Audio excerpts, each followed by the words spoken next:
Prezidente Repúblika rekonese Timor-Leste ekonomikamente se hetan impaktu si Funu e Medio Oriente.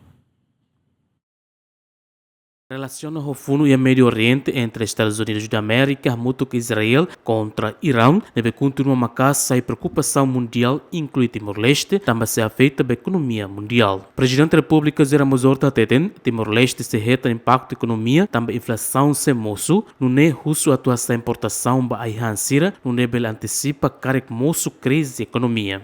Impacto sim, também a economia, o mundo, né, arrasca lo. Impacto. Agora, o Irão bloqueia o Estreito Hormuz, petróleo, mina, os navegadores bloqueiam, que liu para o Japão, daliu. Boa também outro impacto bom para o mundo todo. Mas o governo até tenta para o impacto bom liu para o povo. Mas que é né? Mas é mecanismo único que é momento tocar que sai opção especial husi fundo soberano para também importação para a bela toda ali. É o único mecanismo. Aí ela consegue trava de crise, né? Isso é dólar bele mono, também Funu, né? Então, isso é pior liu, então.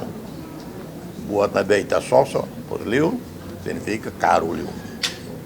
Agora é que lá ia raída que bele escapa, bele hetan consequências de guerra, né? Portanto, isso moça hetan.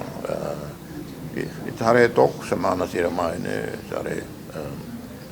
Antes nele, husi comunicado à imprensa, Presidente da Repúblika propõe para Estados Unidos da América, Israel no Irão, a avança para diálogo, no dar solução a tua coto Funu, também vítima da Funu ne maioria povo civil. E a Loron Ronu recenualo fulan fevereiro ne Estados Unidos da América no Israel, a operação militar coordenado ou escalar bot para Irão, o objetivo é destruir a infraestrutura militar iraniana. E a escalação da operação militar ne consegue matar líder Irão Ayatollah Ali Khamenei no Irão mos halotaque sobre Estados Unidos da América no Israel, onde harrahun tia base militar americano nien iha Bahrein, Kuwait, Qatar no Emirados Árabes Unidos. Agostinho da Costa, Romualdo Neves, GMN.